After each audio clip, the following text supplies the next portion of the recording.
Advisory committee. 2, 3, So we're not. No, they wanted the to- number anymore, right? Across Yeah, from Goodwill no, Lumber, no, I and know. was His like, son- those tacky So chairs, you're it like, now, right? for outdoor storage. And I was thinking like weird things. You know? Yeah, so. Here's my thesis. Here's my academic advisor. Oh, Who else okay. got sworn in? Okay. Actually, his son. Need a gavel. You ready? Yes. Whoever needed. We knew each other growing up. It's 7 p.m. and I call to order this meeting of the Middlebury Development Review Board for May 14th, 2018. First thing I'll do is go over the two business agenda items. The first one is an application by Stephen Noble doing business as Desiree and Noble Incorporated for an amendment to their conditional use for the retail laundry use approved dated April 27, 2011. The second business application is a request by Habitat for Humanity of Addison County for a preliminary conceptual conditional use review of a two-family home project that has been referred to the DRB by the zoning administrator.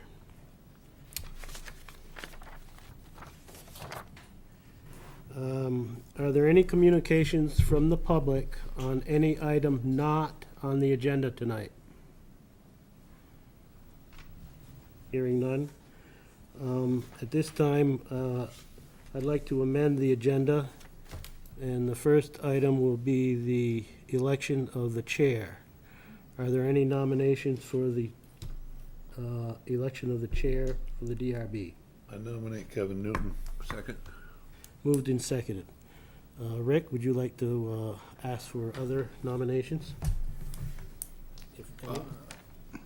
Are there any other nominations for chair from the board? Hearing none, we'll close nominations. All in favor of Kevin Newton as chair of the Development Review Board, say aye. Aye. Opposed? Thank you. Thank you, Mr. Chair. Are there any nominations for vice chair? I would like to nominate Mr. Emerald as the vice chair. Is there a second? Second. Are there any other nominations? Move nominations closed. Okay. All in favor of the nomination of Rick Emmel as vice chair, say aye. Aye. Opposed? Okay. Is there anything else we have to do, like referencing a newspaper for our warnings? Okay. I think the select board The select board does that, Select board okay. does that. I don't recall that we've ever done that test. All right, the next item is the approval of minutes for April 9th, 2018. Is there a motion? So moved. Is there a second? Second. Questions, comments, concerns, changes? Hearing none, all in favor of the motion say aye. Aye. Opposed? Motion carries.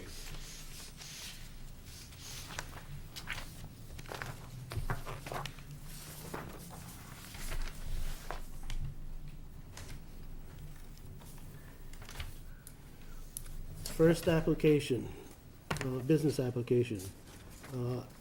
Application by Stephen Noble doing business as Desiree and Noble Incorporated for an amendment to their conditional use for their retail laundry use approved dated April 27, 2011.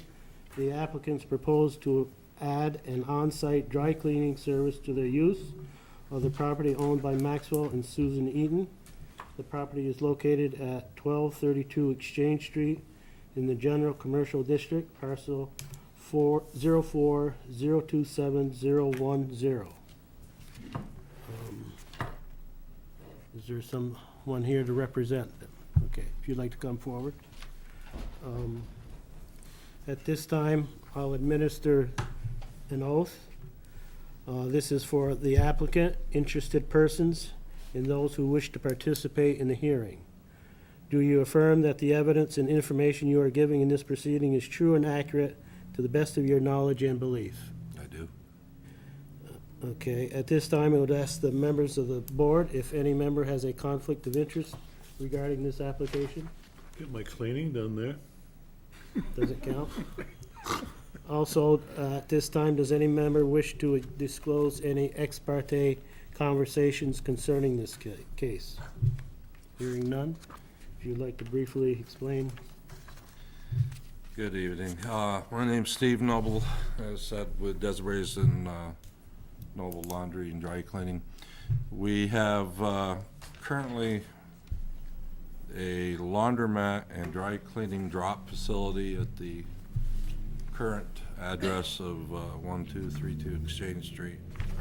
And the request is to add a dry cleaning service machine, which was in the original applicant, or the application stated that we would not do any on-site dry cleaning. So due to economics and change in time, we're requesting that we be allowed to do that, and this will be with a particular non-hazardous, environmental friendly, national, worldwide actually, approved solvent, a new machine, and will not contain or have anything to do with perchlorethylene, which is the common bad chemical of use. We've currently got emails that are from wastewater management in regards to any stipulations or any change in the wastewater permit. There are none, and his email is included with the application from Mr. Oberkirk. And we also included a email in regards to Air Quality Climate Division from Doug Elliott in regards to the state requirements for state and federal requirements that we would have to comply with, and currently are none. So they're very satisfied with the product. It's in use in a couple of different dry cleaning facilities around the state as it is now. It is considered one of the several quality replacements. So you won't be discharging any chemical in the sewer system? Nothing will go to the sewer system at all. The machine itself will not even be connected to. In Correct. 2011, was this chemicals available then, or is this? Had come on the market then, and we had purchased a cleaning establishment with the same chemical in Burlington and have been working out of Burlington since then. There are many different, there's probably 5 major manufacturers of this type of chemical. This is sole proprietary, patented, I believe, or to be patented as a worldwide type acceptable non-hazardous dry cleaning chemical. They've, even in some of the commercial literature that was given, I included a couple of pieces of literature with that in regards to using it as an organic solvent. So they're in the waste itself, what's derived after the constant repercolating of the chemical for cleaning and distillation, that the solvent's used over and over and over again, much as what it is with the other types of solvents. And the only thing that comes off of it is byproducts of soaps and that kind of stuff, and even that is non-hazardous. Anything generated in that manner, the term is still slops, would be solids and liquids would be handled and still continued through Safety Clean is the current hazardous waste provider, but this is not considered hazardous waste. So. Okay, so basically this is just an additional use to the property. There have been no changes in the outdoor lighting, landscaping, stormwater, parking, traffic, or Correct. water and wastewater. That's correct. employees also, so parking shouldn't change any more than what things are now. The only thing we're doing would be adding the machine there and the pressing equipment to the building number 2. There are 3 buildings there. We currently have the laundromat in building number 1. Building number 2 is a drop-off facility where the items or clothing items will be dropped and picked up at, and building 2 will be the pressing, dry cleaning operations. And building 3 is the auto parts, which just recently went through. So you're gonna take over the garage part that was currently being used By the Carpet carpet cleaning, cleaning, yeah, correct, okay. yes. Yes. I guess, Kevin, did you, in 2011, when you made your application, were you then looking to do dry cleaning then, or is that, what was? Absolutely, the original one, but the cost of the machine is very expensive, and we already had and were purchasing with the other business machinery, which had a Yeah. lifetime still, and now we've come to that next phase where it's being phased out. Plus, the use of PERC is, very frowned upon for being used, and the state's very happy to have it gone. And some of the email information that Doug Elliott had referred to would be the other business, and then what would happen with that, and we advised him at that time, and all they were requesting is, current updating. They're satisfied. Other questions from the board at this time? Who inspects your facility who, if anybody, inspects your facility from time to time from the state? Is it the state or the? Air management, on whatever they set as a schedule. There's not a scheduled inspection requiring for operational use. Right. There's no air quality or anything like that. It's on, however they can fit it in, and they're so strapped that we've been inspected probably in the 20 years I've been doing it, I want to say 5 times maybe. And that's for records and machine operation. And there's- Chemicals have changed a lot in the last Yeah, 20 years. and that's another reason that they're liking this, because there's nothing going to be required for them to do. Right. They won't even be, I don't even know, I'll have to pursue this later when we change our sites. Every site has a geographical numbered location, and with this being a location as dry cleaning, I don't believe, once they find out and we tell them what we're doing with the state, that there's any requirement for even registration. He didn't elaborate, but he said that there was, I believe it was no further information was required. So I had one follow-on question. The still slops that you're talking about, when you say they're not hazardous, that means, you mean under state law, under federal law, under both? Federal and state, correct. Thank you.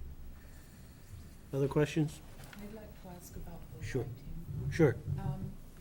If you needed to change some of the exterior light fixtures, would that be your obligation or the landlord's obligation?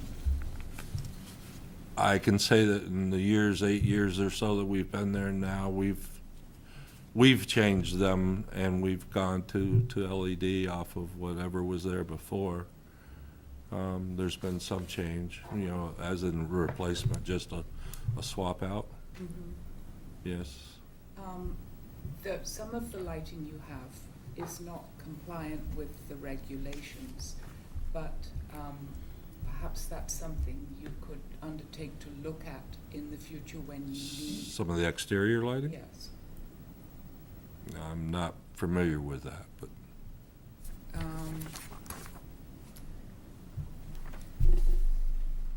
I think the carriage lights and the garage light, but the garage light, Carriage light, which would be located out by the front, building one. that's been removed, that's gone. That was years ago. The landlord removed it. Oh, Yeah. Beside the sidewalk is what you're referring to? yeah. Yeah, that's been removed. It was lost one winter storm, Are you talking about the post-mounted light or the? post-mounted. How about the ones mounted on the face, the Buildings. the sconce lights by the window? That- Yeah, that's, all I know is that it would be the landlord in that regard. We've replaced them as they've failed, basically, and gone with the modern, more economical LED lights. Access came in that building right now, we'd have to ask him whether or not, what did you want there? Well, I think, you should ask Ian. I think what we're talking about is the requirement that lights be downward directed or shielded. That's the bigger issue, right, Ian? Yeah.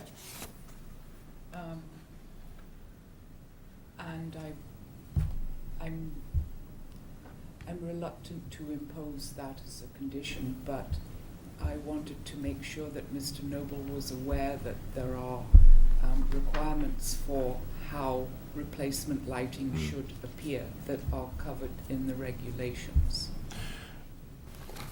I can say in the two instances that we've replaced lighting currently, that each time they are LED, they are downward facing lamps, which they weren't before.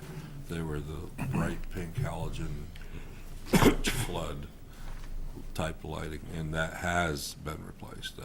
That I'm knowledgeable of. But so what you referred to as the lamp post, and I believe there are two entrance lights that are mounted to the building. Is that what you're referring to? Those shine down, though. Which do? The ones by the garage doors. Correct. The pictures that you have there are going to be old. Oh, I know. Yeah, those are going to both be old that are shown in those. Those were, Right, but I know that the ones on the building by the doors shine downwards because I've been out there. right. So I don't have an issue.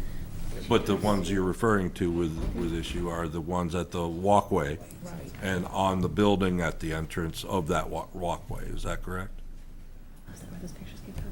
They're two carriage lamp styles? Right. Yes, that'd be the entrance, which isn't relatively used at this point. It's a entrance to the old office spaces. I don't know either, but I think they I can meant be. to drive out there in the dark, but then I forgot. Yeah, Yeah, I don't think we like those because that we just. don't light those traditionally, no, but they may be in use still, and that I can address with the landlord. Well, I just wanted you to make sure you were aware that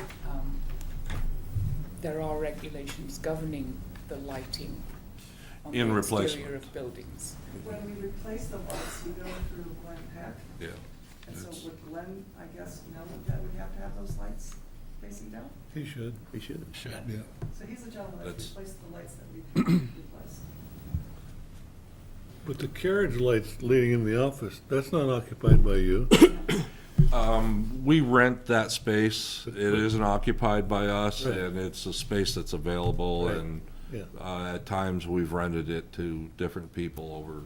I don't think I've ever seen the lights on there, so. We don't lose. Occasionally, I've seen them on in the wintertime when some child will be playing with light switches inside, yeah.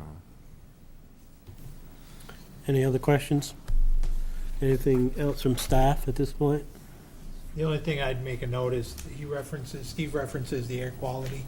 He sent that to me on Friday. That's not part of your packet, Okay, but it's as he described. okay, all right, Thank you. all right. At this point, are there any questions or comments from the public? Hearing none? Is there a motion? I move that the Middlebury DRB, having reviewed the application and heard the testimony presented at the public hearing of May 14, 2018, approve the request to amend the conditional use approval dated April 27th, 2011, to add the on-site dry cleaning services as proposed and described by Desiree and Noble, located on parcel number 04027-010, building number 2, I'll second it. 1232 Exchange Street, Is there a second to the motion? I'll second it. United States of America. The motion has been seconded. Discussion on the motion. All in favor of the motion, say aye. Aye. Opposed? Motion is carried. Thank you. Thank you. Thank you.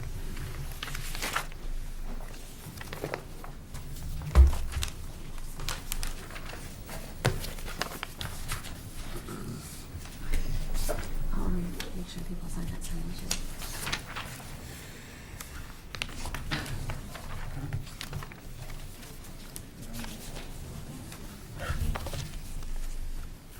Next item on the business agenda, an application request by Habitat for Humanity of Addison County for preliminary conceptual conditional use review of a two-family home project that has been referred to the DRB by the zoning administrative officer. The applicant also requests a front and rear yard setback waiver pursuant to section 724. The property is located at 51 Seymour Street in the high-density residential district, parcel 21001. At this time, I'll administer the oath for the applicants, interested persons, and those wishing to participate in the hearing tonight. Do you affirm that the evidence and information you are giving in this proceeding is true and accurate to the best of your knowledge and belief? If you would just raise your hand, anybody that may want to testify? Thank you. At this time, I would ask the board members if any member has a conflict of interest regarding this application. Also, at this time, does any board member wish to disclose any ex parte conversations concerning this case? Hearing none. If you would introduce yourself. And Could we just make one clarification that we're not seeking a rear yard setback? Just. did I say rear? Yes. It's just a front yard. Thank you. And would you guys mind if some of us who speak are standing and No, not? not at all. Okay. So Mickey's gonna lead off.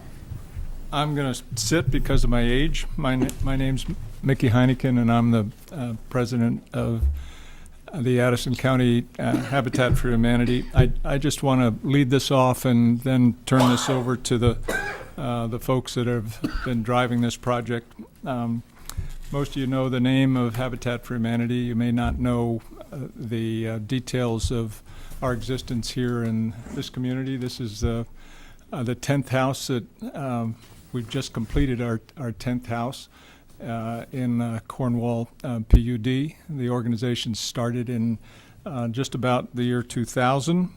The mission of our group is to provide affordable housing to hardworking families that, because of the high cost of living in Addison County, cannot afford a home of their own. We're able to provide the housing because through the generosity of our donor base in this community, we offer zero interest loans. Most of the labor that goes into the building of the homes is volunteer labor. The end result is typically, there's a little variance on this, a mortgage for our homeowner is in the vicinity of $430 a month, excluding the taxes and the insurance. All of our homeowners participate in the building of the home. Each adult offers 200 hours of volunteer labor. To get more specifically to this particular property, we just recently assumed ownership of the property. It was transferred to us by ACCT, Addison County Community Trust, who were the previous owners. In reviewing their fairly large inventory of affordable housing, with their intent was to improve the quality of the housing. It was determined by them with professional advice that this particular house at 51 Seymour was beyond repair. There were 3 separate families living in at 51 Seymour. By best account, there was either 13 or 14 individuals that were being afforded affordable care. The house was in a state of total disrepair, moldy, rats. We assumed ownership with the financial grant support of VHCB, Vermont Housing Conservation Board, and with the caveat that we would tear down the house and then return it to a state of being affordable housing. There's a covenant that goes with the property that states that. This has been a very unique project for us. There was a conversation that was initiated over a year ago with college administrators around the state of affordable housing in our county, and a recognition of how much of a vital role the students had played with Habitat for Humanity over the course of many, many years. That involvement had entailed, by and large, volunteer labor on the houses that were being built. One of the college officials suggested that maybe we could go farther with that and offer volunteer support in the way of architectural support. Our initial reaction at the board level was outstanding. We thought this was a fantastic way of solidifying the bond of a college relationship with us that would be nothing except positive. And hence, we entered into this partnership with the college students. The end result, I think, has been really an exciting process. We have been involved, we meaning the Habitat Board, from the get-go, but under the leadership of John McLeod, who is the instructor, who, by the way, is I'm envious of what the Middlebury College students have been able to get from his instruction. I wish I'd had that kind of instruction when I was muddling my way through the college experience. Has been nothing except superior. We're particularly excited because we're going to bring 2 families into the Middlebury community, 2 families that ordinarily couldn't afford to own a house. They're going to have the advantage of living in town, using town schools, being able to access themselves to town transportation, walk to the stores, and it's I think a fantastic opportunity for our yet to be determined families. At the same time, I think we're fulfilling one of the missions that the town has stated, I think quite often, that there's an interest in providing affordable housing. So the folks with the details are going to follow me up, and John is next. Thanks, Mickey. Good Thank evening, everyone. My name is John McLeod. I am an architect here in town and an assistant professor of architecture at the college. And as the one charged with leading this process, both as the architect of record for the project and as the professor of the classes, I put together a format that outlined 3 semesters worth of work over this current year in anticipation of a spring 2019 construction start. So we're just finishing the first of those 3 pieces, the spring semester. And during the course of this spring semester, there have been 14 students in the class, many of whom you see here this evening, who are actually going to do the presenting of the project. A number of the Habitat for Humanity board members and building committee members have participated in the classes, which are 3-hour classes twice a week, so I think they probably deserve some kind of credit for that level of commitment. And the way we structured this semester, we're at the end of the spring semester. We began with an intensive period of research where the students reached out to local and state authorities national habitat standards and researched any and everything that we could get our hands on to get an understanding of what we needed to know about the project. We then moved through a design process, starting with lots of different ideas and whittling our way down to the conceptual or schematic design that we're presenting this evening. We also wanted to take on, excuse me, I'm losing my voice.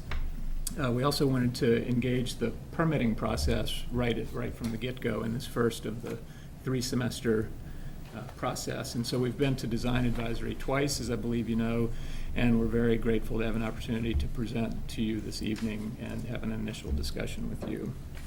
The fall semester will see the development of the design, hopefully the conclusion of the permitting process, and the preparation of working drawings so that we can get final bids and pricing.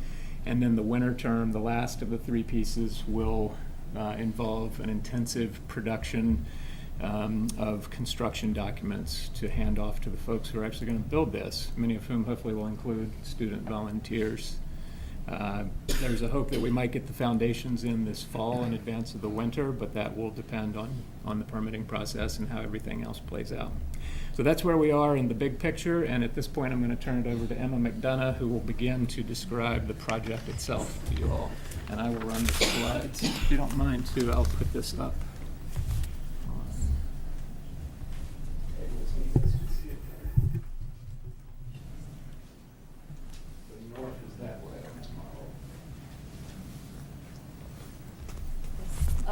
Jack has some handouts, but as he's passing those, to start, an overview of the site. As you mentioned, 51 Seymour is located in the high-density residential zone, and our site is very close to downtown, and as Mickey mentioned, this was of great appeal to Habitat, the opportunity to build 2 affordable homes this close to downtown and very pedestrian-friendly neighborhood.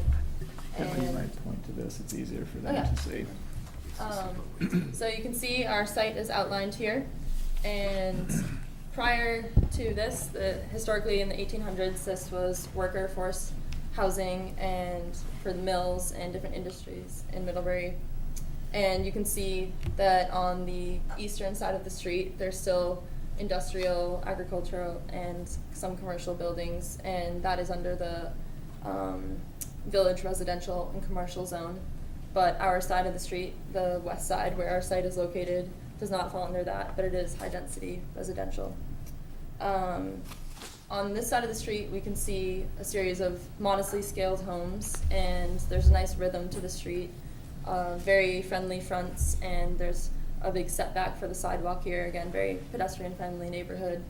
The gable is iconic here, and it shows up in different angles, and the scale of the street is often 1.5 stories or 2-story forms.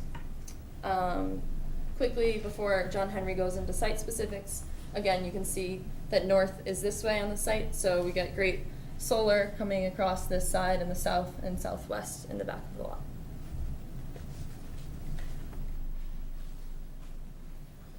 You want Yeah. to go to the next slide? Sure. Hello, I'm John Henry, and I worked on the site team for this project. So overall site dimensions are 74 feet by 220 feet, the 74 feet being on the street edge. We have a front setback of 20 feet into the lot and a rear setback of 25 feet. Our north and south side yard setbacks are 15 feet with a 5-foot setback of the driveway.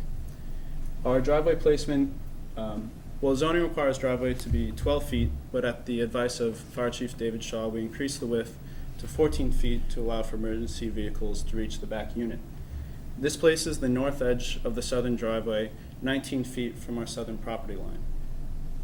Overall, this creates a buildable envelope of 44 feet by 175 feet. Indicated by the black dashed line and the gray hash is the former foundation that's currently buried. This foundation is 60 by 40 feet, extending from the front property line.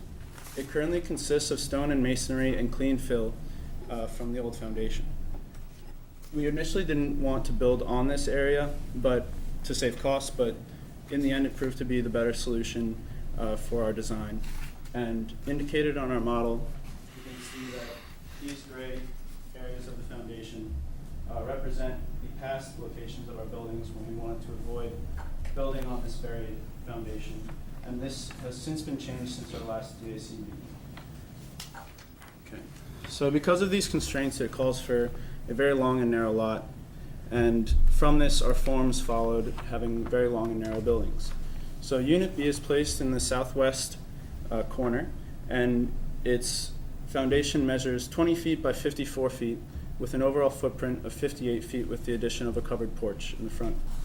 Unit A sits in the northeast corner and has an overall foundation of 20 feet by 64 feet with an overall footprint of 68 feet with the addition of the front porch as well. Currently, we are asking for a 10-foot approximate encroachment on this front setback to adhere to the pattern of residences meeting the street edge throughout the neighborhood. The staggering of the buildings allows for uninterrupted views to the front and back of the lot, as well as solar exposure between them. There's a 58-foot gap between the two buildings, the same distance and length of Unit B. Our driveway placement is on the south side, and it extends 112 feet back from the front property line. There are 3 spaces below Unit A. 2 of them are allocated to residents of Unit A. 1 of them is allocated as turnaround for Unit B. This third space here. 2 other spaces are allocated for Unit B, extending farther back into the lot to help accessibility and a somewhat distancing of the 2 cars. Just so for the camera, it would help if you could back up a little. Yeah, see, the camera's right over there. That's the camera. Okay. There's a pointer around here somewhere. Yeah, Emma, can we get that pointer thing up there? That thing's awfully helpful. Noted is also, well, after conversations with our neighbors and visiting the lot, we noted the existence of a seasonal wet area in the lot, existing in this ribbon of lines towards the back of the lot, but still in the center. After leveling for Unit B, this wet area will be slightly pushed forward to the east. And Reed will now go into talking about how it helps or can be mitigated through landscaping and yard division. Thank you. My name is Reed Martin. I'm just going to touch briefly on some of our proposed landscaping for the site. So as John Henry just stated, throughout our investigation, we did discover this seasonal wet area in the relative middle of our lot. So that led us to begin to think about how we could use landscaping to our advantage to delineate spaces between these 2 dwelling units and between these 2 families, and start to mitigate the difference between public space versus private space versus the transitional space between those 2, as well as an extension of public space to be meeting the street and the community and the neighborhood and town as a whole. So those are kind of our broad themes as we're looking through at the whole project, but in spacing out the landscaping. So with the seasonal wet area, our current proposal is to plant willow shrubs that would take up that space and provide a natural barrier between the two families, and also create a relatively equalized yard space for the 2 families without feeling like there was a really like linear division that would, So it makes it more natural and fit in with the landscape and, the whole lot as a whole. We also looked at ornamental, you can see, Zone 5 ornamental grasses, which would act in a partnership with the willow in that divide, but also act as a buffer on many sides of the driveway in thinking about neighbors and headlights possibly coming into Residence A, as well as cars pulling forward into the back of the lot. And we've also been thinking about trees, so we've been thinking about willow birch is kind of like an attractive and natural tree to be placed on this site, and we're thinking our proposed spots for those so far are to the front of the lot, acting as a buffer but also as shade, and as an attractive point for the yard space. And the last landscaping feature point that we've been thinking about, well, 2 I guess, is our stone features are a locally sourced slate pathways that just sort of help to guide the dwellers through their site, and provide this sort of linear path so that there is access to the front and back of the lot for everyone who lives there. And for community aspects, we've also been considering placing a low stone wall in the very front of the lot with ornamental grasses behind, and that sort of creates this permeable barrier that could act as a bench for people walking by or children to play on, that creates an obvious separation between the public and the private, but also, you know, allows for an interplay for the community to interact with this space. So that's been a really important part of this project as well. So that's just a brief overview of what we've been thinking about. I'm now going to turn it over to Calder, who will talk about how thinking about, you know, the site overall has informed the forms of our structures.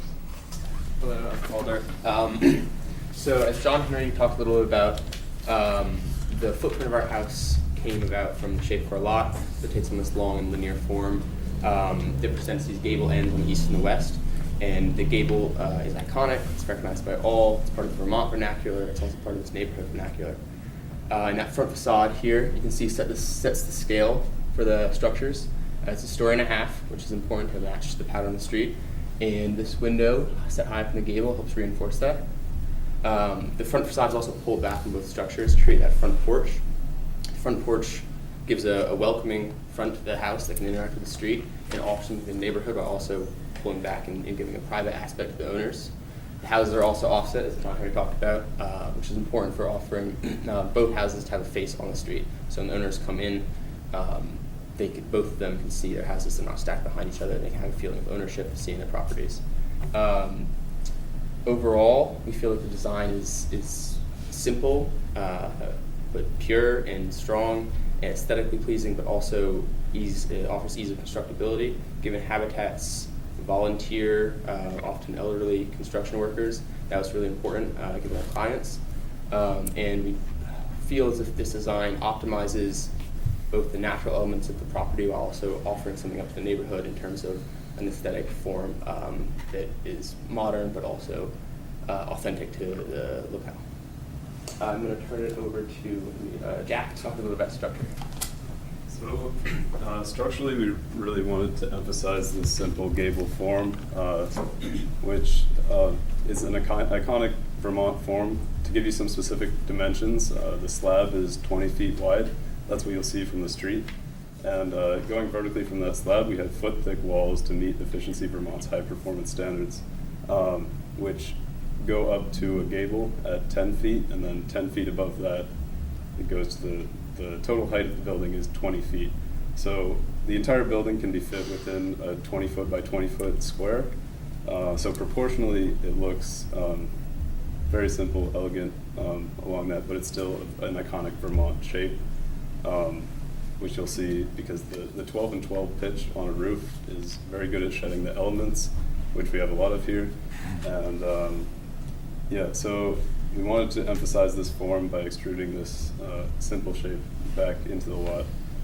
Additionally, from the exterior, if you look at how the form fits in with the neighborhood, it's a single-story building. Well, all the real living spaces in the building are single-story. It's slab on grade because as a habitat house, it has to be accessible to whoever ends up living there because we haven't completed the selection process for who is going to be living in the house. So we want it to be accessible for all people, but also additionally the gable provides a lot of storage space above the bedrooms and open public space within the living areas of the houses to the west. So structurally, yeah, we wanted to maximize this gable form, and additionally, the fact that it's 20 feet tall in a neighborhood where most of the houses are either 2-story or a story and a half, while still being accessible, really maximizes that form. And yeah, so I think we could turn it over to materials. Maria will talk about how the materials relate to that. Hello, my name is Mireya. So in order to embrace this iconic gable form, we see here, we decided to keep the material simple. So that would be consisting of a primary material and a secondary material. So our primary material will consist of standing seam metal panels in a matte color, gray. And the standing seam on the roof and the north and south sides of the dwelling will not only provide a shelter from the elements, but also be durable and long-lasting, because we were trying to keep the future owners in mind and try to keep materials as low maintenance as possible. And so our secondary material will be local eastern white cedar shiplap boards. As you can see, this picture on the left is the weathered cedar. As you can also see in our renderings. So this is what the eastern white cedar will look like when it's new and when it's weathered. We thought that would be a cool way to show just the interaction between the elements and to show that through our materials. So overall, our primary and secondary materials, although they are simple, they enforce this strong gable form and tie it back to the Vermont vernacular. So now I will turn it back, actually turn it to Orly, who will be talking about the floor plans. Mira, could you put the last board up? Yes. Thanks. Thanks. So for the floor plans, the main entrances of the units are on the street side, and the long, narrow shape of the plans extend back, following the shape and proportions of the site. We have family gathering spaces away from the street to promote a sense of privacy over here, and privilege access from these spaces to the yards, and maintain the best orientation for passive solar gain. And that concludes our brief overview of. Thank you. Yeah. Very nice.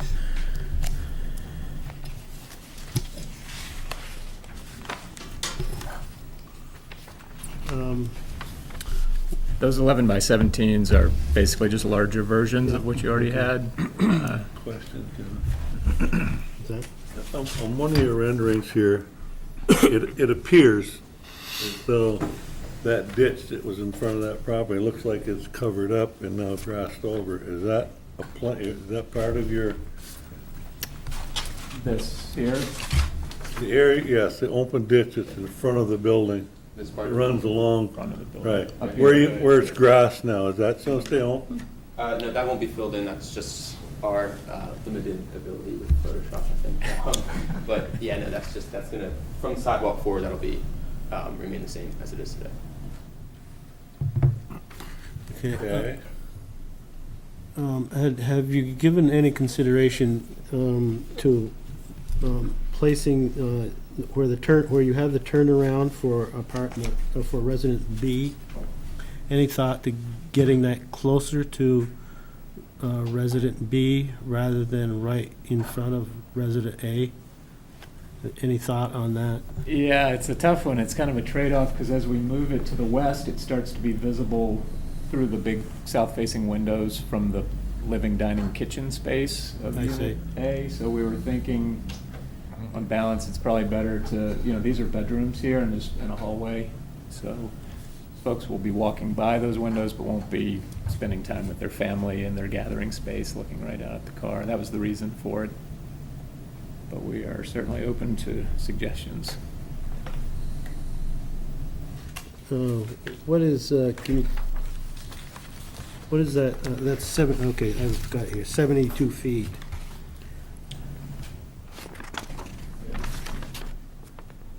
Okay.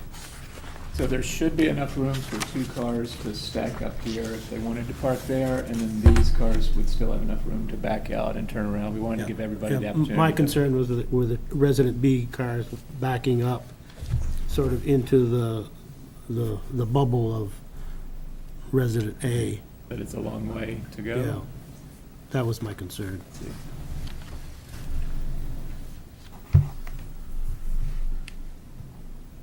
The main reason for the extension of the driveway back this far was just to help the accessibility back to Residence B. Mhm. We've gone through many schemes of the driveway, and certainly our distancing from the front can be changed, but we wanted to allow equal access for both units in all residences, which was a No, so there wouldn't be enough space if you're going down towards resident B, and at the very end of resident A, you turned in and had that the parking for resident B. Right there. Yeah, have it west of that. There. And then, would that be enough room for them to back around? And Probably not if, well, if we put 2 spaces here and they pulled in and then backed this way, it probably would be. Thing is, we're hoping, because you can see south is here. Gotcha. We're really hoping to develop the windows around this corner of both units to take Mhm. advantage of that passive solar. This scheme also allows for, hopefully the minimal interruption of yard space and equal yard space for each residence. So this would greatly decrease Residence A's yard space if spaces were to be turned up. Okay. Sure, we could separate this turnaround spot, move it down at least a bit, if that might help address the concern. Well, the less you have to back up is usually always a little better than Right. That's a whether good point. whether it's 12 feet is going to make a difference or whatever that distance is. I'm not sure. Yeah. Well, that's a good point too, because it would actually give some separation from the 2 dedicated spaces for A, maybe with some vegetation, so we'll look at that. I think it's a far more important issue than it would have been even 10 years ago, because it's not just about the residents, it's the FedEx and the Amazon. Mm-hmm. There's way more home delivery. You have to think of almost every residence like a trash pickup location, even if trash goes to the street. It's a really good comment. What is setting the back? Are you on the rear setback? Is the porch on the rear setback? Or the face of the house? That's actually just a patio, right, John? Patio. Speak to So that. we won't actually build a patio for the residences. It's, we were just providing the future notion that they could build a back patio if they like to. But So it's face of structure to some reasonable approximation of the setback. That's right. In that model and in our second DAC meeting, we were seeking a 5-foot encroachment on the rear setback, but it's changed since then, so we don't need that anymore.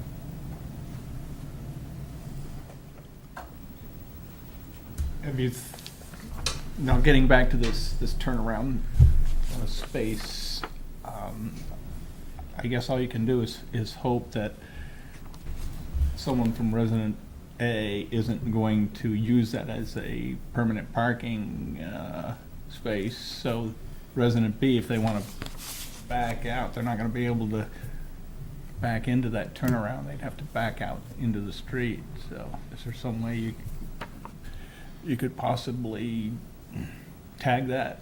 Just, I mean, that's, just for future thought or whatever. in past iterations of the driveway, we did have, at one point, say, 4 spaces together with a natural barrier between them, and it's quite easy to do a natural willow barrier between these, creating a somewhat low wall, but ultimately we hope that there's an agreement between the residences that if this is a community space and spot, that they should be able to. I don't know how you would police that. I mean, that would be between the 2 residences, I would assume, so potentially there could be a problem there, so. We've actually also debated whether we should widen it even a little bit more and have room for all 4 cars to park there in the wintertime so that the plow could come through and just push all the way down. So it's the parking and vehicular's been one of the trickiest parts of this project. What was the original square footage of the original house? 4, yes. I don't know. Did Habitat happen to, Yes, they call it 2. original square footage? Original square footage of the house that was torn down. And was there any thought of replicating it? There was not. Why not? Well, it seemed like it had not left a very positive impression on the neighborhood or the community. Well, that was because of the condition, I would think. Yeah. Okay, answered my question. Just go back to the rear setback. The reason, is there a particular reason why you are not requiring a rear yard setback? You want to take that? Well, initially in our scheme to avoid the rubble field with the models, with the units farther back, in order to have enough separation between the two units right here, in the seasonal wet area, we wanted to bring unit B back 5 feet into the rear setback. But now, since we have the freedom to move the models to move the residences back up, the rear setback is no longer a problem because we have ample space. Okay, so if you were giving a rear setback, that would give you a little more room to help deal with the turnaround area. It would, and with the low seasonal drainage, which we are gonna have to bend around the east edge of Unit B a little bit right now, we'd have to bend it less, which would help. This is a non-jurisdictional, just drainage. It's land that's wet, not a wetland. Right. Yeah. Okay. I have a question. We're all at a bit of a disadvantage because we saw your DAC meetings in minutes without necessarily the exhibits. Could you, there's reference to a shed volume the shed volume's gone that you discussed, or is it moved? It's gone from where it was. There is some discussion of possibly building a shared storage shed up there. Okay. On the other side, terminating the driveway. That's right. And so the last big move, do I have it right, that the last big move in the DAC was that swapping to get you up to the front building line to play your part in the urbanism of the neighborhood? That's the last big move. Yeah, this is how it was at DAC. Right. That went away. Habitat said, yes, we will go ahead and do what we need to do to dig out that foundation and bring in structural fill so that we can safely build a house on it. And that lets us pull up and hold the street edge, and then that lets this guy come to here. So may I ask you the obvious question, which is, when you made the switcheroo, why did the big unit come to the front and the small unit? Right, it was the reverse before. It had been. Right. Earlier, yeah, it has to do with putting the shorter unit between the low spot and the setback. You know, if they're reversed, then this guy is really either encroaching. That was part of the encroachment issue on the back. Yeah. Yep. That's right. Understood. Why in building B is the hallway flipped around like that so that the open space to the north is actually along the hallway? And those people have much further to walk from their parking spot to their front door, which This was could be an issue. an 11th hour flip, and it may flip back. It's a good question. Do you guys want to speak to the thinking behind that? The pros and cons both ways.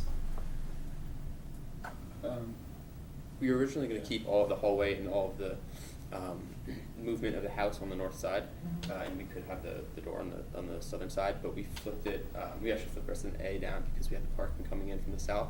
We didn't want the headlights to be going into the bedrooms on resident A. So this one was flipped, and then this path here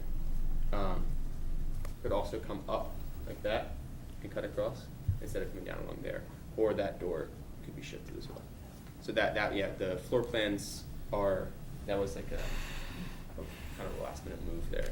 Those are still in development. Could you point out, please, where the path is for Residence B? Because when I look at this plan, it looks like they're walking through the seasonal wet area.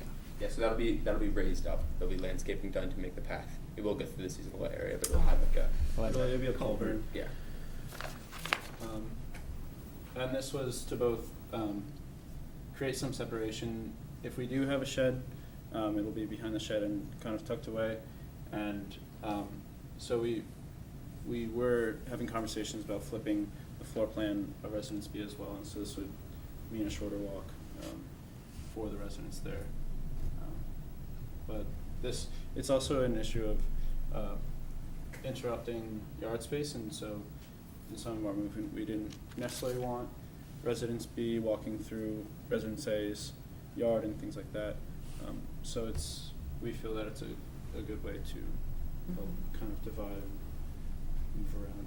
Yard space is an important aspect for habitat because it helps kind of give the people that live here under the element of ownership of house and their own property, have their own lawn to mow, and to keep that separation was a key thing from them. So we try to keep that in mind. Which gets to my next question. Is the real estate arrangement under this a long-term ground lease under each of these units, which is subordinated to the mortgage? Say that again? Is the real estate, is it gonna be a long-term ground lease, or is it gonna, it's not gonna be two parcels? It's gonna be one parcel of land? Yes. Yeah, it So won't be subdivided. to put financing on them, are they on a ground lease, each of these houses? Well, it'll be essentially condominiumized Condo. property. And technically, the property goes to both owners, but we're trying to be designed so each homeowner can have space of their own. Right. But we're not applying for a separate subdivision. Do the resident owners capture all of the capital appreciation of these houses? If there's no recapture? The covenant states that the house will be resold to Habitat. There's a formula that takes into account the appreciation of the home, but our homeowners can't come in and flip the house. Got it. The house value in the last house we did in Cornwall was $275,000. Yep. And the mortgage was $130,000. So there's the big piece for this for the homeowner is when you rent, that money's going to the person that's renting to you. They're building equity in their home and a small degree of additional equity as the price of home trade. It does. Thank you. Other questions from the board at this time? Have you tried that type of ownership elsewhere in Addison County, or presumably Habitat for Humanity as a whole has tried that shared ownership elsewhere? I got my hearing aids turned up as loud as I can. Could you say it again? I was wondering whether elsewhere in Addison County, Habitat for Humanity has had experience of this shared ownership. No. What about elsewhere within the organization? Well, I shouldn't say that. We have in Cornwall, a PUD where there's shared ownership of a large parcel, but individual ownership of the actual land that they're on. There is some precedence that we understand from Green Mountain Habitat, which is a large organization in Burlington, where they've condominiumized properties there, and we'll be following that model in terms of the actual home ownership. But this is the first time that we have homeowners that'll be sharing the actual property. The Cornwall folks share the common ground, but they do have their own private property.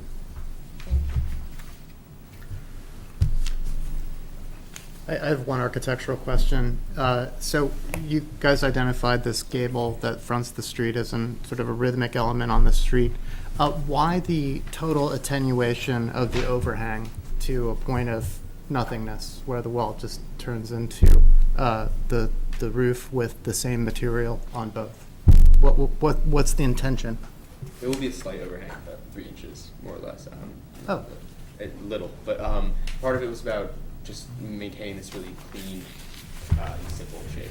And that kind of goes hand in hand with the gable, because the gable, that form, it is also an aesthetic choice, but it's also the structural elements of the building.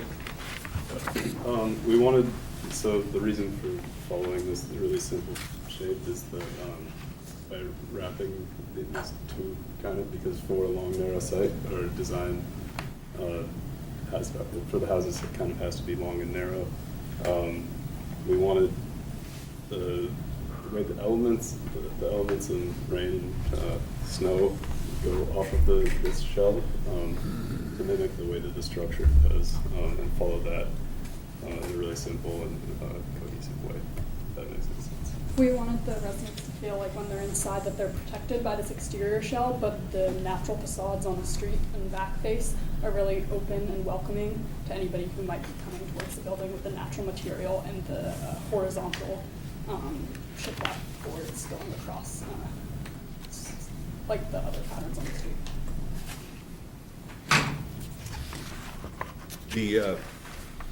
Your neighbors have overhangs on the roof.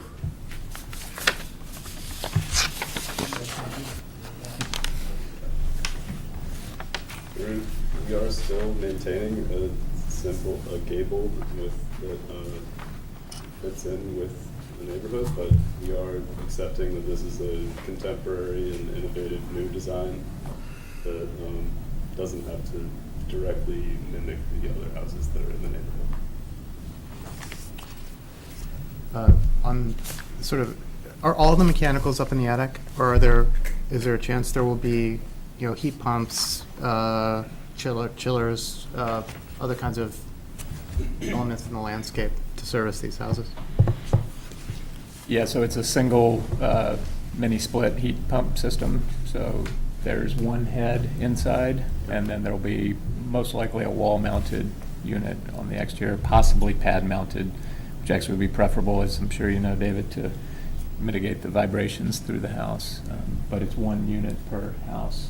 And some of the mechanicals are down in this shared combo bathroom laundry mechanical space with additional in the attic directly above. Actually, the attic access is through that utility laundry mechanical space. Could you say something about the window design? It wasn't clear to me when I read the materials whether the glass was going to be flush with the exterior or you were opting for the internal glass with the shading. Orly's your expert. Okay, so on the two exterior ends, the glass will, and at this time in our proposal, the glass will be on the exterior, as it's similar to a lot of the other houses on the street. And also those ends are shorter, so there's less wind coverage of those ends, but on the long ends, on the metal, the windows will be set in, so that when the wind coat blows over them, it doesn't cool them and create frost on the inside. So you say that on the ends the windows are, the glasses on the outside like the other houses on the street, but in fact the other houses on the street have the glasses set in beyond. Yeah, it's set in a little bit, and with Are the yours structure. going to be set in at all, or will they be flush with the walls? It will be set into the cladding, so the shiplap cedar boards are going to be on top of the windows. So it's going to be, if the windows, by outset windows, we mean basically just conventionally mounted on the outside with the flange. So that's the way that the other houses on the street have their windows mounted. So that means the windows today typically get mounted against the plywood sheathing that's on the exterior framing, as you may know. And then beyond that, we're going to have a rain screen system with the siding. So we'll end up with some amount of that wall assembly proud of the window plane. But it'll still favor tend toward the exterior on the gable ends. Other questions from the board at this time? Would a disabled veteran with a family qualify for this housing? And if so, is it handicap accessible? They are not currently fully handicap accessible. It is. In terms of every single clearance at doors and that sort of thing, but we have made every effort to make it generally more mobility friendly. Didn't answer his first question. That might be a question for Mickey. For veteran, disabled veteran. Would they qualify? Would they qualify, would this qualify for housing for a disabled veteran? It would depend solely on their financial situation. Just because they're a disabled veteran, if they're millionaires, they wouldn't qualify. No. Talking more about the physical not the financial. Oh, I mean, we've designed the entrances, all the hallways, that it's actually. Yeah, so that's back to me, and back to the original response. All the doors meet or exceed ADA widths, hallways, et cetera, but we are tight on some door clearances and around a couple of the appliances. It's not a Habitat international requirement that we build to those specs, but if we had an applicant, we would adjust for that. You might build to them. And it would eventually return, if the house was ever sold, it would return to us. So we would essentially build to the needs of the applicant in terms of ramps, so that neither of these houses have ramps built on them now, because it's not necessary. Sure, If sure. one of our owners was handicapped, we would adjust to it. Thank you. Anything else from the board at this time? Staff, any comments or concerns at this point? I think I had one question. Oh, it was a question from Mickey on if those 2 dwelling units were in his covenant. Based on what? He's talking about the covenant that he got when ACCT Oh. transferred the property to Habitat. Yeah, Mickey, did you hear that? I couldn't hear, sorry. I know there was the covenant that came with the property was to maintain affordable housing. Was there anything specific to the number of units? Yes, we were led to believe there were only 2 units being occupied at the time. So when we had the discussion with ACCT, it was the idea that we would provide housing for 2 families. We didn't appreciate until after the fact that there were really 3 in that same building. So. And is that in the covenant, in the legal document, or was it just a conversation? I believe it's in the transition, the legal transition. Mm-hmm. It was a very complicated transition because VHCB assisted with the financing originally with ACCT. So there were 2 pieces to this, and VHCB had to sign off first, and one of their requirements, because we get support from VHCB in the way of grant support, was that, and it's included in all of our documentation with all of our homes, that the home will always stay in affordable housing and be resold to us if in fact an owner does sell. We haven't been, our oldest house is 10 years old. Now, sorry, I think it's 14 years old now. We had a couple gaps in between. So although I sat in a lawyer's office, I didn't actually read the document, but that's my understanding. Okay. Do you mind if we also ask them to maybe confirm for us, provide some testimony about when the use was discontinued? Like, was it a year, or was it more? Yeah, when was the existing, or the pre-existing building removed? So according to the executive director of ACCT, that unit, that use ceased to operate in early 2015. The ACCT operated 51 Seymour Street as a standalone 3-unit rental property until early 2015, when concerns about the condition of the property as well as challenges with the tenants led ACCT to shut down the building. So early 2015. Okay, the fact that it wasn't being used by them, it was still because it existed, it still had those uses available. Is that right, Jen? Just because nobody was renting them at the time? It was properly permitted for 3 units. Sounds to me like the use was discontinued in 2015. So Okay. depending on if it's been discontinued for 1 year or up to 4 years, there's different procedures for renewing it. I can do it if it was 1 year. You'll have to do it if it was more than 1 year. Sounds like it would be a DRB approval. Okay.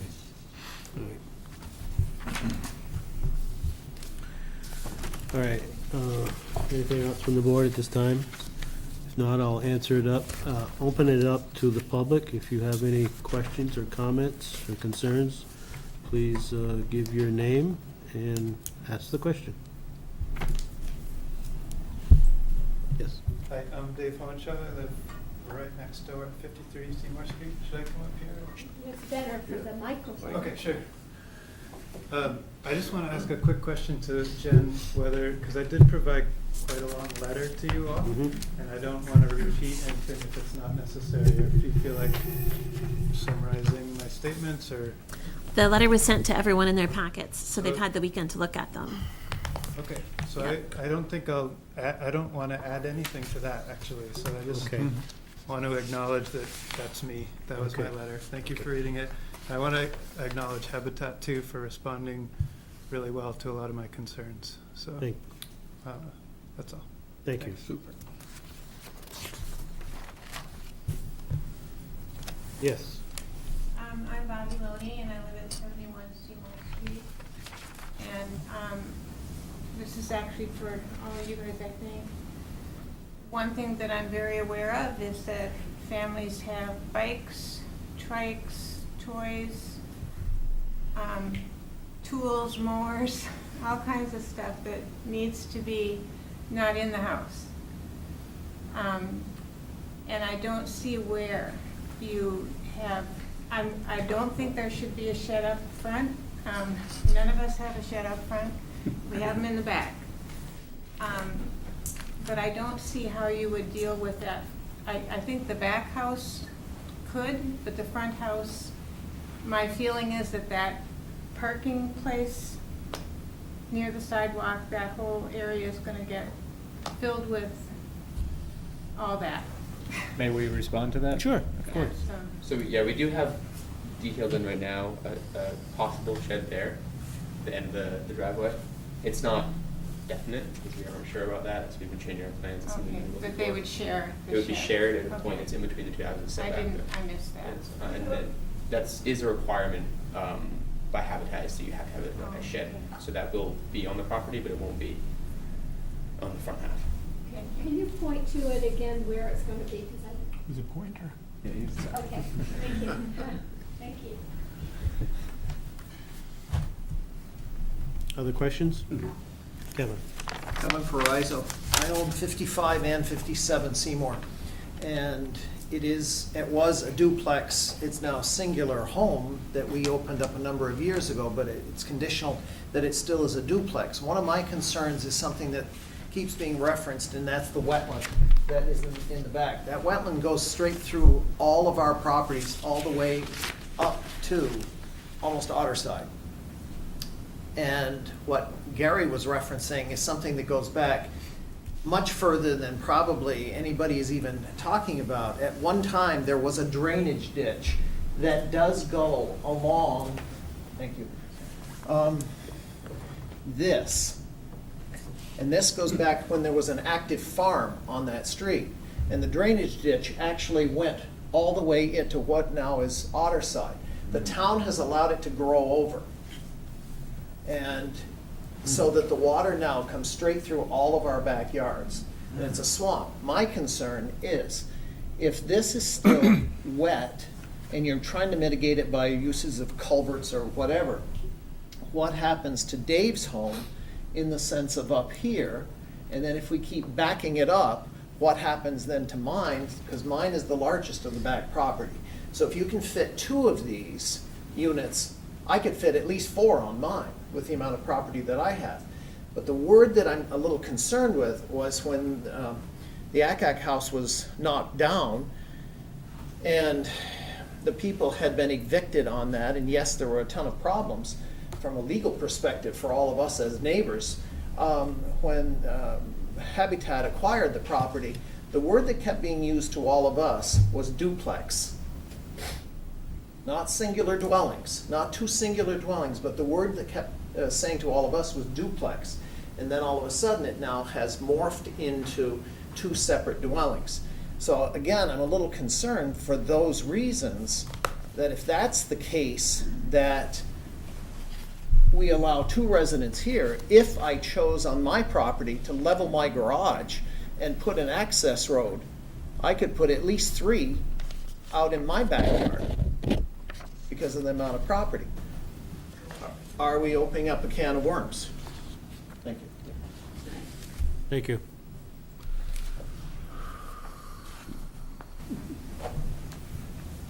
Yes. Jerry Loney, and I live at 71 Seymour Street. There's so many things that I appreciate about this. I've worked on 2 of the Habitat houses in Cornwall, and one time worked with students, and I think the working together of the students in the community is a terrific idea, and as well as being involved in the design. The thing that really struck me was when you kept on using the word iconic, and you were talking basically about the shape and then window placements. I think there's another thing that it certainly is iconic on the street, and probably in just about any of the houses built in Middlebury before, certainly before, I don't know, 1920 or so, is trim. And the window trim, with your window and door lack of trim, I understand that it's a very clean and modern kind of design, but it's not iconic. The trim gives a whole feeling of, especially from the facade, and it's not just the shadow lines that are created because the trim is there, but it's that border that sets the windows off and the doors off in a striking way, and in a, I would say, an iconic way. I mean, that's really part of the old style of building that there is on the street. And even one of the things that kind of struck me about the street, I've paid more attention to it since this has been discussed. It's an unassuming street, and yet the houses have such character, and they go way back. The house that I live in, I'm pretty sure it was built by the people who lived in it. It's got the adze marks on the beams. It's got the square nails that have the cut in such a way that it's the older version of the square nails. So it's been there, and so is the house next to us as well, shows up on those old building maps. But the trim, I would just encourage you to see if you put that in your design, would you feel so, geez, it just blows the whole thing, that scotches it. Or you could say, and I would think also it could probably be some adapting of that. It wouldn't have to be just the way they all were, but I really feel as though that border would be characteristic, and it would be really nice if you could work that in, at least on the facades facing the street. Thank you. Other questions, comments?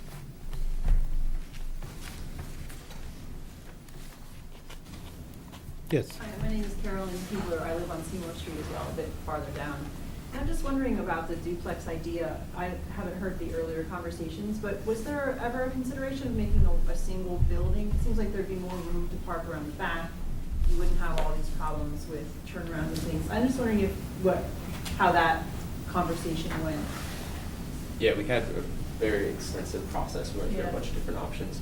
And ultimately, we ended up wanting to go with the 2 separate buildings. We felt like it optimized things like solar and yard in ways that Habitat felt was important with yard allocation and having separate units. And while the property is shared, it still creates a sense of ownership.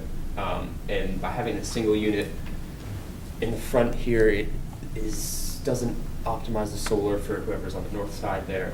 So we were just trying to, with the 2 units, we were hoping that would kind of optimize the site-specific resources that we had to work with on what is probably not the most ideal site to begin with. Carolyn, just to add to that, we did, so at our first design advisory committee meeting back in March, we brought boards that showed 3 different approaches to how we might occupy the site with the required amount of square footage. And they ranged from a single big blob of a building with 2 units to what we called conjoined, which were 2 units that were partially attached, to then the fully detached. And through the course of that conversation, there just seemed to be consensus that the detached approach brought the most benefits. If I could add to that, when we originally met with the class. We meaning Habitat, threw out some of our building concerns. Most of our midweek volunteers are, be kind, on the elderly side. The houses that we're presently building are two-story houses, and it's become a much more difficult process for us to maneuver the second story plus the roof on top of that. So we threw out, if it is possible, to work with a single story and a half building. That would be a preference. So that the start of that discussion came from us. Once this evolved, I think felt there's some other pluses. There is a difference. Most of our, I would say all, I'm going to go back and say for sure, all of our homeowners have come from a rental property. And almost 100% they've been sharing a building. So if we did replicate that, even though this would be their own home, the feel would be very much the same of what they came from previously. Plus, we had a real issue of how do you create space of your own, with a yard of your own. How do you share that narrow property if there's just one building in the front? So when this, as John said, there were many ideas thrown out, and when this came out, it found strong support from our board because it answered a building question that was of more concern for us, and then a home of your own type mentality. There have been a lot of studies that talk about what happens when a family finally owns their own home and they have their own piece of property. And there's a difference mindset-wise as far as I'm concerned. You can debate that. When you have your own building with your own space, your own place to call your own. So those things drove us to where the class then took over with what we think is a pretty nice plan. Thank you. Can I? Oh, I'm sorry. Can a duplex be 2 units side by side? Is that an acceptable? I think in the zoning, there's no such thing, right? It's just a two-family dwelling, which may either be a duplex or two things. When you were talking about your big blob building back in March, that is an option. Was that going to be a one-story building with at least part of a common wall? That was one option. Yeah, 1 story and 2 story. So can you address the square footage as it impacts the use of the land of that initial arrangement of the one building divided between 2 families and the 2 separate units?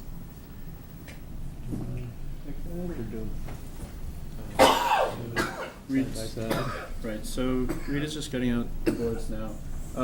One issue with the side-by-side is primarily taking advantage of solar on the lot. Right, And but I'm just asking about the square footage. so square footage, because The same. it would essentially be the same, mainly because we wanted to stick with the one-story floor plan, in that it would allow for the most accessibility to whatever family will eventually be living in these units, and also decrease the roof height for our older builders. And so we did have, very early on, we did have 2-story schemes that would decrease basically the footprint in square footage, but in terms of overall square footage that the units will take up in any scheme, it will be the same amount of square footage to meet that habitat standard of 900 square feet and 1,100 square feet respectively for the 2-bedroom and 3-bedroom. That's interior square footage. Interior square footage. Well, yes, I mean, I was asking that in connection with the gentleman's concern about water.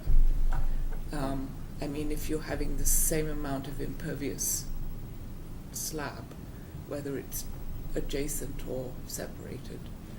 So, to address your concerns about the backup of the water, we understand that this flow, it's something that happens on that side of the street for most of the residences. And we in no way want to simply create this space that's only serving us and causing issues for our northern and southern neighbors. And so in our planning of it, we do not in any way want to interrupt the flow, and if anything, we want to help absorb this water with the plants and not cause any backup. Topography. Right. The and, shape of the land. And so although, as seen in the model, based on the topography, it's relatively still in front of where the unit would be, and through leveling, it would only be a slight curve in what we observe to be this line of the seasonal wet area extending from the north on Bay's lot and farther south and along the street as well. So we felt that we won't back up this flow, and our hopes are to help mitigate and absorb this water that's collecting along Seymour Street. And if you look at the board on the right there that Jack is holding, and you see the two green footprints, so we had so many different schemes, we showed multiple schemes on each board originally, but the two green side by side were an idea. And you can probably start to see right off the challenge there. While it does hold, you know, the street half of the property, it just really becomes, aside from fire separation issues, it's really just a light and view and air and solar concern. So that's mainly why we drove away from that.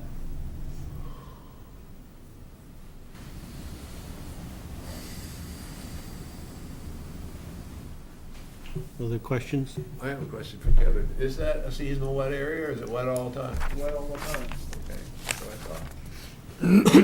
I have a question. Yes. Does anybody have a culvert anywhere? I can answer the question. There used to be a drainage ditch that went from what's now Otterside all the way to the police department. Yeah. And when the town purchased the land for the police department, and Otterside purchased the other, and I don't know who owns the property that's in between all of us, nothing was done to it. Although many of us have requested that something be done. Because that drainage ditch originally went the entire length, and it went then down into Otter Creek, naturally. Which makes perfect sense. Absolutely. So my thought has always been, why can't it all be reopened? But everything is all grown up. So there's vegetation growing over where the ditch was? Or- Absolutely. So that's in the farther That's just back west of of. the lot here? Yeah, it's along the entire edge. And every one of us suffer from it. And it goes year round. Are you seeing that most of the water comes from the drainage ditch flowing down into this center low area? Well, I mean, where it comes, literally, I watch the water in the springtime come straight through my entire backyard. And then mine dumps, unfortunately, into Dave's. I'm glad I could share it. We still, okay. But see, what my concern is when this is built, will there be a backup? Does it then keep backing up further and further? No, just put a culvert in. Well, If we do, but, for example, through my backyard is ledge. Because I had a construction firm that I hired to come in to see if they could dig a ditch straight through mine. And they punched all over the place, and they hit ledge. Well, that's why there's so much water coming through. Makes sense. Have you had has the team had a consult with a stormwater engineer? We have not yet. We've discussed that it might be beneficial to, especially as this has started to gain more clarity for us, that it probably would be wise to see if we could get some consulting services from a civil engineer. So it's slab on grade. I assumed that was part of it. You're not trying to promote drainage by doing slab on grade. That's a cost of construction. Keep it simple. Primarily. Okay. Yeah. It may be that you're able to promote drainage underneath. I think it would be worth educationally. Yeah. learn- I've learning done from a stormwater guy. project with a 12-inch water table where we ran drain tiles under the slab, Yep. just like you're talking about, and that's, It's common in shallow ledge situations. Yep. That's the only way you can do it on a long, thin building like this. Yep. It's worth looking at. could certainly be an option here. Kevin? Can I ask one question pertaining to that? Can it be mitigated by vehicle of the town and Otterside and whoever the third owner is of the far back property to redo that drainage ditch?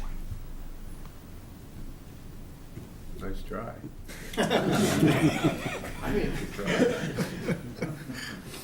Conceptually, the board has had ideas about various places in town where multiple properties where the known issue, such as stormwater, we know, and usually that knowledge resides in Jen's head, where we know when an application comes ahead that we can say, it would be great if we had a drainage easement across here. You know, that can be an action. I mean, I don't know about from a call up the maintenance guy point of view. You're talking to the DRB now, not the ditch guys. Yes. I just want to concur with the concerns about the drainage back there, and certainly I would support the idea of having a stormwater engineer support whatever mitigation plans you all came up with, and including not just the foundation, but the walkway from the driveway to the house that would basically, it looks like a dam, right? Yeah. But I trust in good faith that you all would look into that. Yeah. We've actually looked at a bridge, even a footbridge. Dam would be, yeah, a bridge would be super. And I just want to add that it's not, like, we don't consider it a nuisance. We actually think it's quite delightful to have a little stream running through our backyard every once in a while. We've let the wetland grow in a little bit and have cattails growing, and it's actually quite beautiful. We're not trying to build a house back there, though, so. You just don't want a pond there. We don't want a pond all year, that's for sure, yeah. Other comments or concerns, questions? Anything else from the, I have a request. yes. Just, so there's a possibility that when the DRB discusses this tonight, they may decide that a second unit isn't allowed. If that were the case, we'd have to kind of ponder where one structure would go. So I don't Calder, if you're up, can you show us where that would be, like, if you didn't excavate the cellar hole, you know what I'm saying? If we didn't excavate in the front, Yeah. where we would, if it was one building or. Or if it Don or were- whoever, yeah, like, let's say it was one I know this is like a lot of hypotheticals, right? But I just want them to be able to see in the 3D model where you had it pushed back to, like in that second DAC meeting. So we had it like this in the second DAC meeting. And that gets you outside the cellar hole. And that's building right on the edge of Thank the you. very foundation.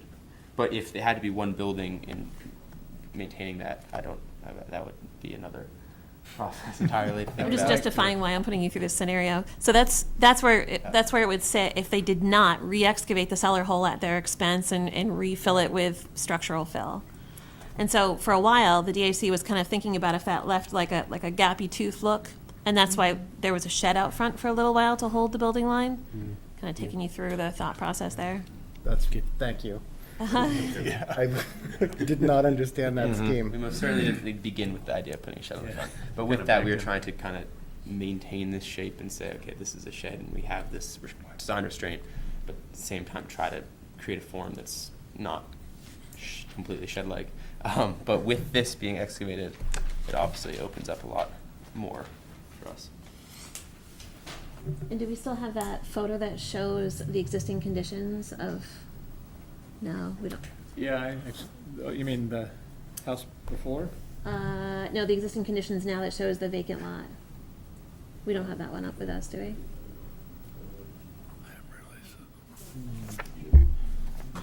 Really have that Okay, down, sorry. that's fine.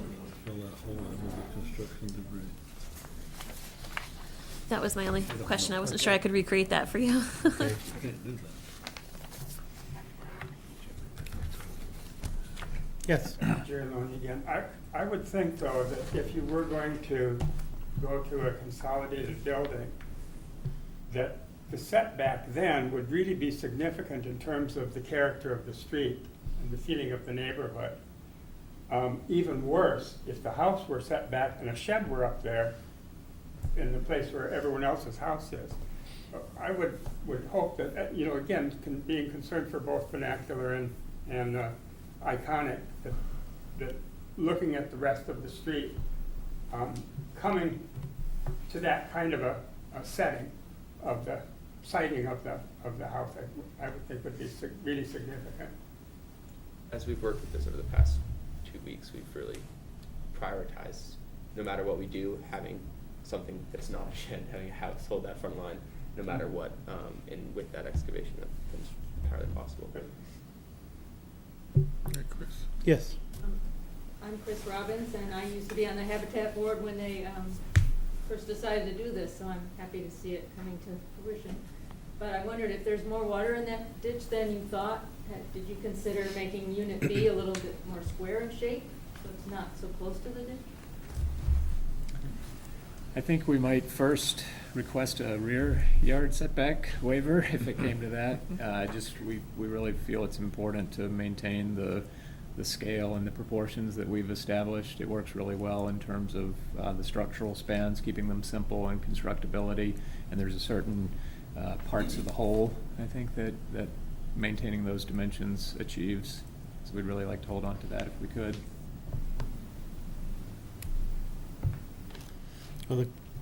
Any other questions? Okay, what's the pleasure of the board? So is a deliberative session appropriate? Yes. Pardon me? Is a deliberative session appropriate? You would like to make that motion, it would be. Before we do, are we all clear on what the applicants are asking from us tonight? Do we all know what we're being asked? I mean, Additional. yeah, well, conceptual. Preliminary Yeah. conceptual. Yes. Okay. Yes. And a front yard setback. And I think that pending the sort of decision tree of how we look at things, it sounds like a rear yard setback if that problem is created. Or at least we should talk about it. Yeah, And say, is it gonna be a problem, so we could advise them. And one of the things that I brought up earlier was, it appears as though you're gonna fill that ditch in front of the unit, the first unit. How is that gonna look to the rest of the street where everybody else has an open ditch? I think they I don't think they are. testified that it was gonna be open. It was gonna be enclosed, they're gonna cover it. You're gonna It'll cover be it, grassed over it. It'll be kept the same as it is. same as it is now. Yeah. The renderings you see is just a. This is the road ditch. I'm talking about the road Road ditch, ditch. yeah. Yeah, that stays. Okay, I thought I heard you say it was gonna be grassed over. No. Okay. All right, so did you start to make a motion? Or did you? I asked if it were appropriate. Okay. I'll make a motion, we go into deliberative session. Is there a second to that motion? Second. Moved and seconded. Is there any discussion on the motion? All in favor of the motion, say aye. Aye. Opposed? Okay, so at this time, we will go into deliberative session, which means everybody must leave the room, except for us and staff. Could the board take a couple minutes? Sure. Yeah, Can we keep thanks. all your stuff?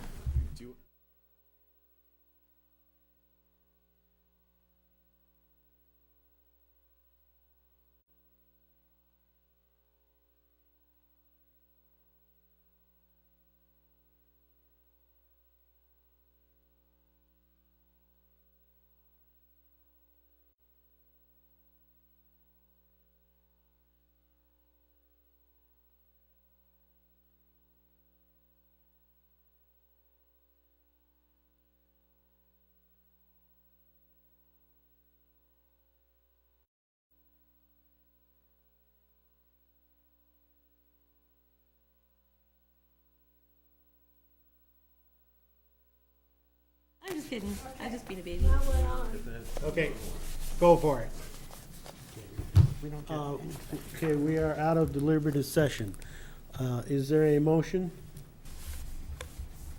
I move to I move that we summarize, that we ask Jen to write a letter to the applicants summarizing our discussions in deliberative session and advising them of the possibility of approval of this project.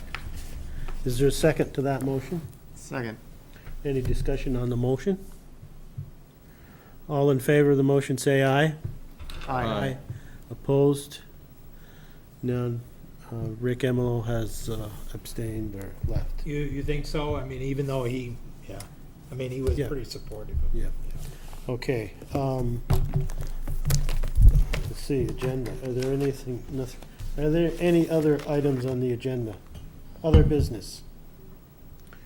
You wanted to say something? Bringing up what Mr. Whitmore said, when we go into deliberative session, why do we need to have Kathy hang around? Because the whatever we do, it should be recorded, it's in the minutes. It doesn't have to be on the tape, does it, Jen? That's what we're thinking. I'm thinking if you're rendering a decision, a written decision as a result of the deliberation, it does not need to be on the tape. Oh, okay. Because that's evidence of your decision. If Okay. you're not gonna render a written decision and you're gonna say, we're gonna move it to a new date and time, it needs to be on the tape. Oh, but we sometimes don't ever know that until after we deliberate. So, maybe case by case, I guess, Except that we always rely on the tape as being the official record of the meeting. because we're on the record town. Mhm. Not the Okay. minutes. It always trumps the Alright. minutes. Well, we may not be able to solve that then. I might have to make a call just to double check this. Okay, all right. Okay. Any other business? Next meeting? Nothing on Memorial Day, so the next meeting would be the second Monday, Okay, and at this point, nothing's scheduled. okay, So they said this project they wanted to start this summer. No, no. no, next year, spring 2019. They want to wrap up permitting by end of fall, possibly Okay. getting foundations. Anything else? Is there a motion to adjourn the meeting? moved. Been moved, is there a second? Second. Moved and seconded, any discussion on the motion? All in favor of the motion, say aye. Aye. Opposed? Meeting is adjourned. We're all done, Kathy, thank you.